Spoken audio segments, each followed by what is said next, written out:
Children, today we will study chapter 7 of social science. So, take out your social studies books, open page number 34, and we will start our new chapter, chapter 7. Name of the chapter, India, our beautiful country. India, our beautiful country. So, in this chapter, we will read about our country, India. Here we will study about different regions of India. India की अलग अलग जगहों के बारे में, about the different landforms and the rivers of India. As because in India हम बहुत से अलग अलग landforms पाए जाते हैं. So we'll all read about this in this chapter. So let's start reading. India is a vast and a beautiful country. The land surface of our country is not the same everywhere. So as we all know that India is a vast and a beautiful country. Vast is a word which we use to describe a big quantity. Vast word हम एक बहुत बड़ी सी जगह को describe करने के लिए use करते हैं. So India is a vast and a very beautiful country. As we know, the land surface of our country is not the same everywhere. So the surface of land in our country वो एक जैसा हर जगह नहीं पाया जाता हमारी country में. as because कहीं कहीं हमें इंडिया में माउंटेन्स देखने को मिलते हैं, कहीं डेजर्ट्स देखने को मिलते हैं, कहीं फॉरेस्ट होते हैं, एंड कहीं कहीं हम रिवर्स एंड बीचेस देखते हैं. So we can say the land surface of our country is not the same everywhere. It varies from place to place. Varies mean it is different from place to place. When we look at the map of our country, we see various landforms and water bodies shown in different range of colors. So children, look at the map.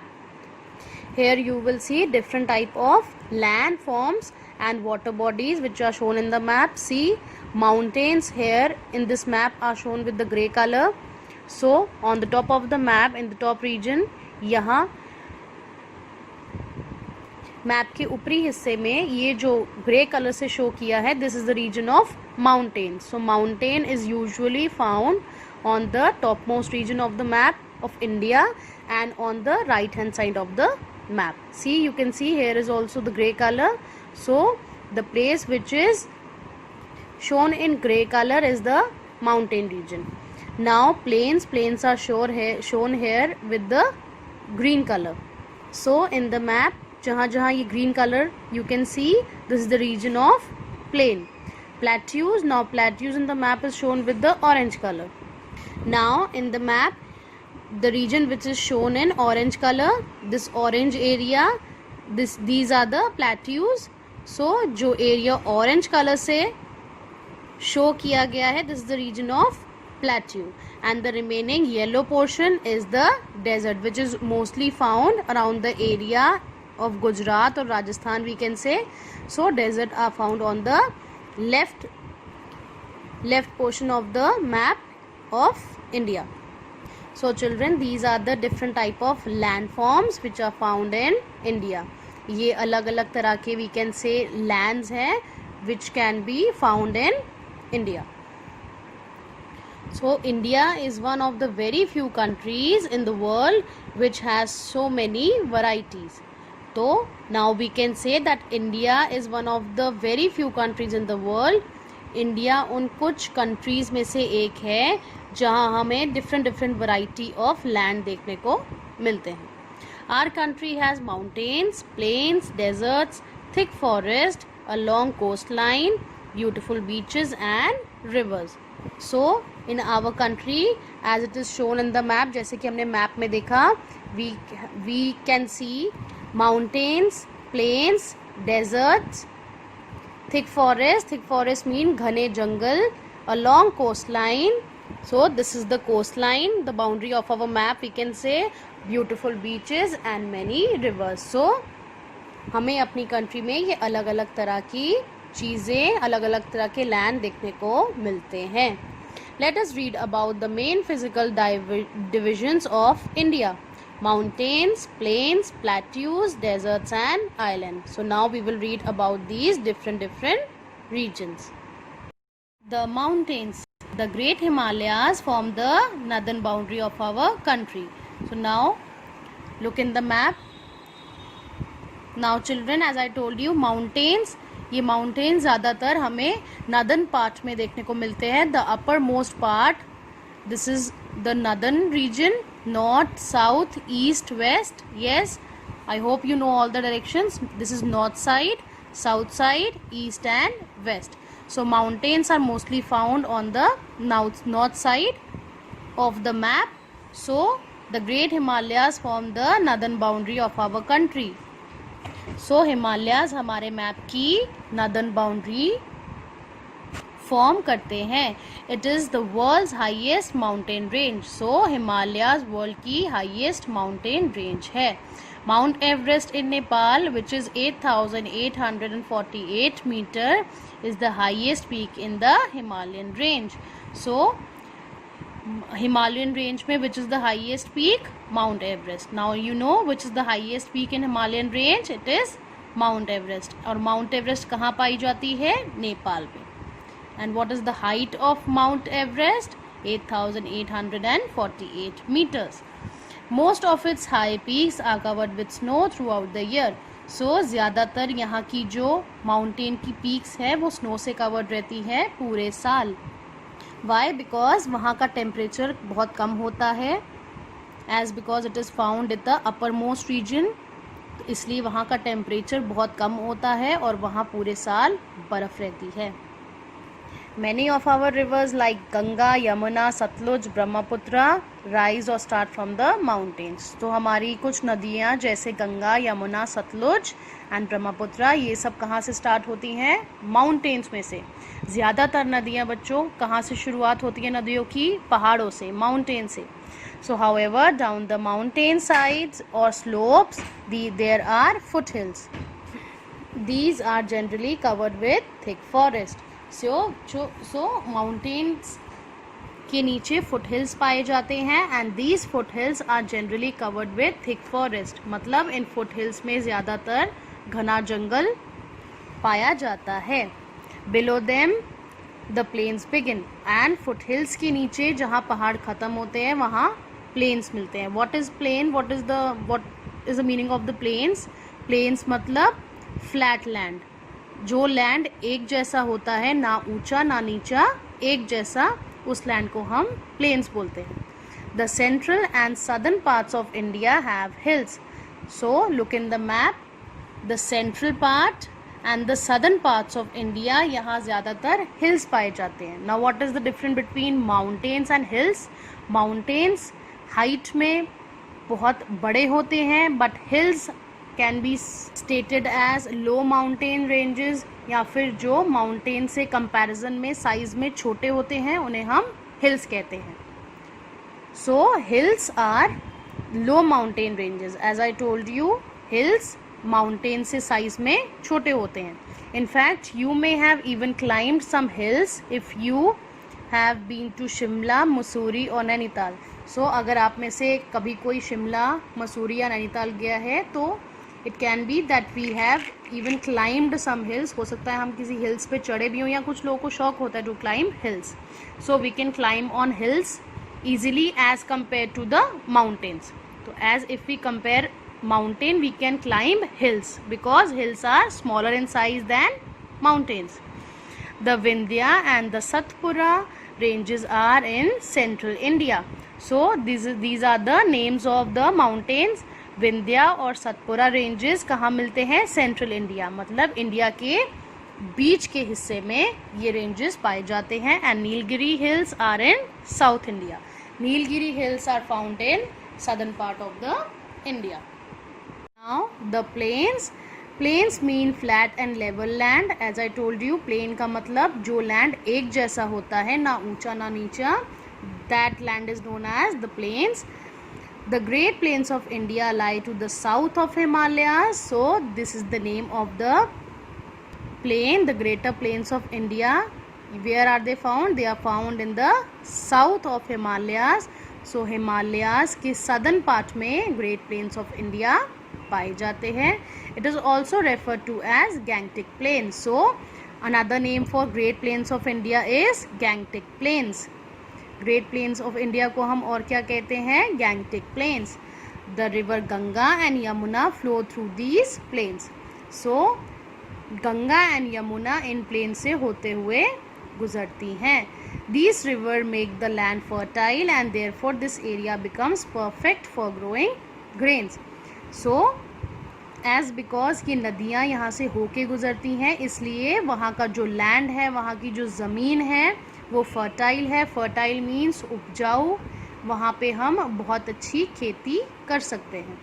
So this area becomes perfect for growing grains, as I told you, इसलिए वहाँ हम अच्छी खेती कर सकते हैं.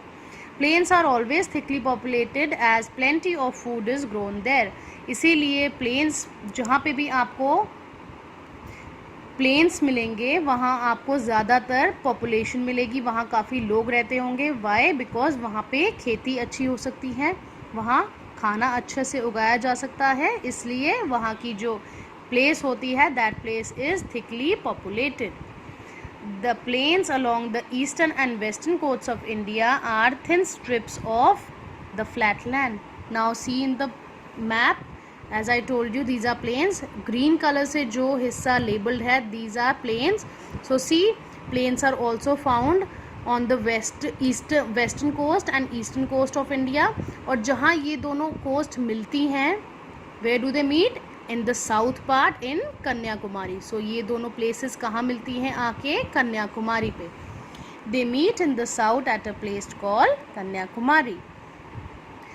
The Narmada, Tapi, Mahanadi, Godavari, Krishna and Kaveri are the rivers that flow through these plains. So ये कुछ rivers के नाम हैं जो इन plains से होते हुए गुजरते हैं. Then they eventually fall into the sea. और आखिर में ये लोग आके sea में mix हो जाते हैं. Now the plateau. Where can you see an ice cream cone on the map? So now इस map में can you see a shape of an ice cream cone. एक आइसक्रीम कोन की शेप देख सकते हैं. Yes, look here children, this appears to be the shape of an ice cream cone. Yes, so this part of the map is known as southern part of India. इस part को हम क्या बोलते हैं? southern part of India, as because it lies in the southern direction, south direction. So it is flat but looks like a tabletop. It is higher, now turn the page, than the surrounding area and is called a plateau. So ये area को हम क्या कहते हैं? plateau. The land here is very rough. So the land which comes under plateau, so जो plateau का जो land होता है, वहाँ की ज़मीन होती है, वो बहुत rough होती है. The Deccan Plateau, which is also known as Southern Plateau. So now you understood what is the other name of Southern Plateau? The Deccan Plateau occupies the largest part of India. So the Deccan Plateau India की काफ़ी land को cover करता है. So the part of India. So the Deccan Plateau India की काफ़ी land को cover करता है. So the rivers here depend on the rain for water. So यहाँ जितनी भी नदियाँ इस प्लेट्यू में हैं वो ज़्यादातर पानी के लिए किस पे डिपेंड होती हैं? बारिश पे. They depend on the rain for water. They become dry in summers and also when rainfall is poor. So as I told you that here the river depends on the rain. So many times it happen कि ये नदियाँ सूखी पड़ जाती हैं summers में, as because और कोई सोर्स ऑफ वाटर वहाँ नहीं है, और जब जब रेनफॉल वहाँ नहीं होती या कम होती है तब भी वहाँ की नदियाँ सूखी पड़ जाती हैं. So as a result the Deccan plateau region is not very fertile. So इसी वजह से वहाँ की जो ज़मीन है वो इतनी उपजाऊ और खेती के लिए अच्छी नहीं है. Now look at the map of India. You will notice that the southern tip is surrounded by water bodies on all the sides. This type of land is called a peninsula. Now let's look at the map. Now children, where is the southern tip in the map? Southern मतलब south region ये है. This is the south region. And where is the tip? This is the tip कि जहाँ ये map close हो रहा है वहाँ this is the tip. So we can see that यहाँ का जो लैंड है वो तीनों तरफ से पानी से कवर्ड है, here also and here also, तीनों जगह पानी है यहाँ पे. So this region is known as peninsula. Now understood that the southern tip which is covered by water bodies on all the three sides, उस टाइप के land को हम क्या कहते हैं? Peninsula. Now let's read about the desert. The northwestern part of India is covered with sand and is called desert. So let's take a look again on a map. Now see children, in the map this yellow portion is the desert part. So desert is indicated, यहाँ desert yellow color से दिखाया गया है. So now see, yellow part is found on the northwestern part of the country. Northwestern part क्यों कहा? Because it is on the west side and it also falls on the northern side also. So इसीलिए हम कहते हैं कि deserts are found mostly on the northern and the western side of the map, and it is covered with sand and is called desert. In Hindi desert को हम हिंदी में रेगिस्तान कहते हैं. and all of you must be knowing कि रेगिस्तान हमेशा मिट्टी से covered रहता है. it is very dry land and with very little rainfall. so desert का जो land होता है वो बहुत dry होता है. why? because वहाँ बहुत कम बारिश होती है. so it is also very hot and very few trees grow there. इसीलिए वहाँ का जो टेम्परेचर है वहाँ बहुत गर्मी होती है और वहाँ बहुत कम पेड़ देखने को मिलते हैं. Why? because वहाँ पे सूखा होता है, पानी बहुत कम होता है, इसलिए वहाँ हमें ज़्यादा पेड़ और हरियाली देखने को नहीं मिलती. A major part of Rajasthan falls in this area. so Rajasthan का काफ़ी बड़ा हिस्सा डेजर्ट एरिया में फॉल करता है. This region is also called the Indian desert और द थार डेजर्ट. सो इस रीजन को हम क्या कहते हैं? और this region is also called the Indian desert and Indian desert is also called Thar desert. Now you know what is the other name of Indian desert? Thar desert. Now the islands. An island is a piece of land surrounded by water on all sides. So island हम ज़मीन के उस हिस्से को बोलते हैं जो चारों तरफ से पानी से covered हो या घिरा हुआ हो. Now look at the map of India towards the eastern side for small land masses surrounded by water. This is the group of islands called Andaman and Nicobar Islands that lies in the Bay of Bengal. So let's have a look on the map again. Now see children, in the map you can see here are some dots. यहाँ कुछ dots सा structure you can see. These are the Andaman and Nicobar Islands. Now why they are known islands? Because ये एक ज़मीन का टुकड़ा है जिसके चारों तरफ पानी है. You can see this is water everywhere and in between the water there is a small piece of land which is called Andaman and Nicobar Island. और ये अंडमान और निकोबार आइलैंड कहाँ पाए जाते हैं? In the Bay of Bengal. So now I hope you understood that the group of islands called Andaman and Nicobar lies in the Bay of Bengal.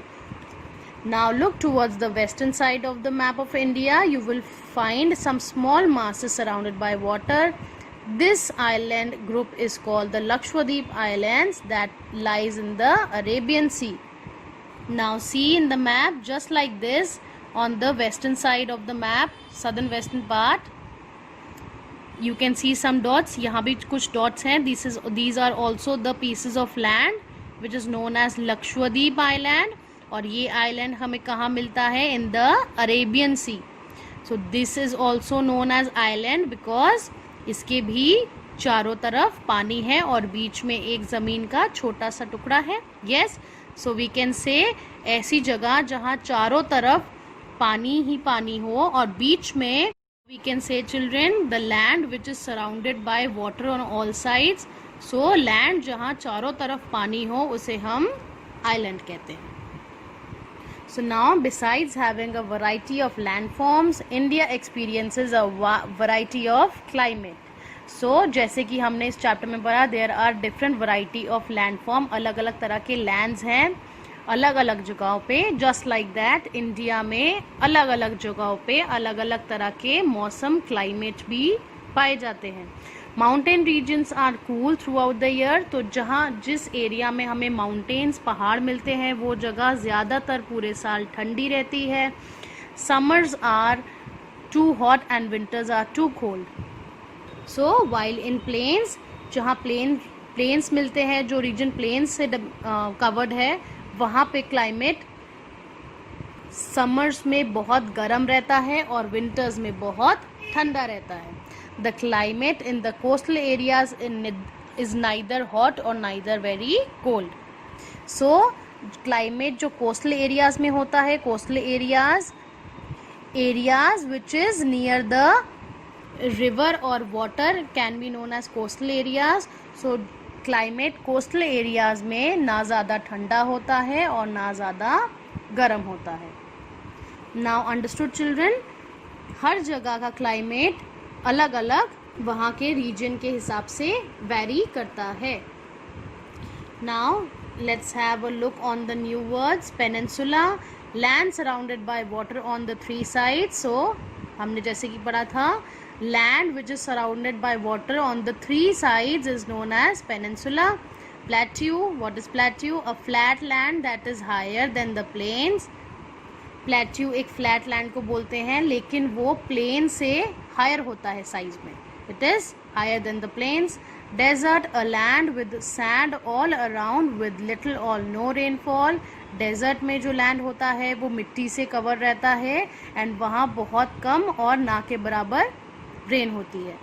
Island, land surrounded by water on all the sides. So land which is surrounded by water, जो कि हर तरफ से पानी से घिरा हुआ होता है, उसे हम आइलैंड बोलते हैं। Children don't get confused with peninsula और आइलैंड। पेनिनसुला में जो लैंड होता है वो पानी से कवर रहता है तीन साइड से, लेकिन आइलैंड में जो लैंड होता है वो पानी से सराउंडेड रहता है हर तरफ से। Now I hope you understood the difference. Let's have the look in the exercises which were in the chapter. First, fill in the blanks on page number 36. So first one, the blank plateau occupies the largest part of India. So जैसे कि हमने chapter में पढ़ा था, which plateau occupies the largest part of India? The Deccan Plateau. So write down DECCAN, the Deccan Plateau. Second one, the southern tip is surrounded by water bodies on all the sides, on all the three sides. The southern tip is surrounded by the water bodies on all three sides. That is why it is known as the peninsula. Yes. So in the blank fill up 3. Third one, the Deccan Plateau is also called the Southern Plateau. As we read earlier, the other name for Deccan Plateau is the Southern Plateau. Now, activity on page number 35, multiple choice questions. First one, dash form the northern boundary of our country. So, the Himalayas form the northern boundary of our country. You have to choose the correct one. It is the desert or the Himalayas? The Himalayas. So tick the Himalayas. If you want, you can also fill the name, the Himalayas.